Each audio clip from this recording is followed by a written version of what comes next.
he's heard about it, but he will be soon. Oh, boy. That's my last Duchess painted on the wall, looking as if she were alive. I call that piece a wonder. Now, Frau Pandolf's hands worked busily a day, and there she stands.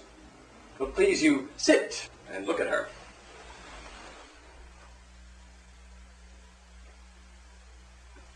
I said Frau Pandolf by design, for never read strangers like you that pictured countenance, the depth and passion of its eternal glance. But to myself they turned, for none puts by the curtain I have drawn for you but I, and seemed as they would ask me, if they durst, how such a glance came there. So, not the first are you to turn and ask thus. Sir, it was not her husband's presence only called that spot of joy into the Duchess's cheek.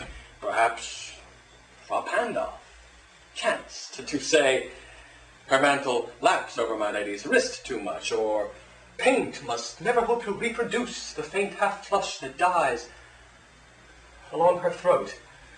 Such stuff was courtesy, she thought, and cause enough for calling up that spot of joy.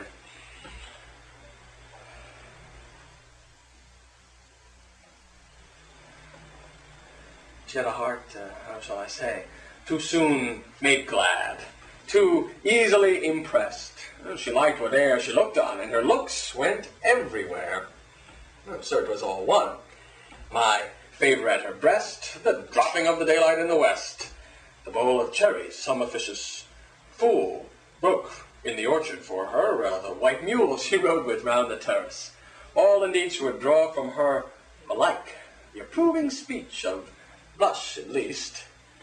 She thanked men, good, but thanked somehow, I know not how, as if she ranked my gift of a 900 years old name with anybody's gift.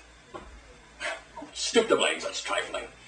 Even had you skill in speech, which I have not, to make your will quite clear to such a one, and say just this or that in you disgusts me, here you miss, or there exceed the mark, and if she had let herself be lessoned so, nor plainly set her wits to yours, forsooth, and made excuse,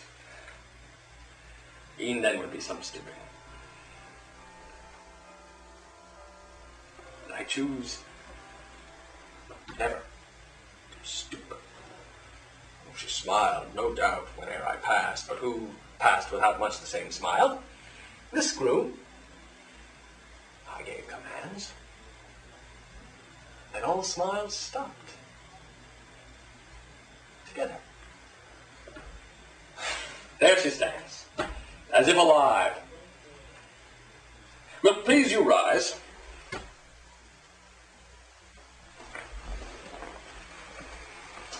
We'll meet the company below then. I repeat, the Count your master's no munificence is ample warrant that no just pretense of mine for dowry will be disallowed, though his fair daughter's self, as I avowed at starting, is my object. We'll go together down, sir. Notice Neptune, though, taming a seahorse. Thought a rarity which Klaus at Innsbruck cast in bronze. Me.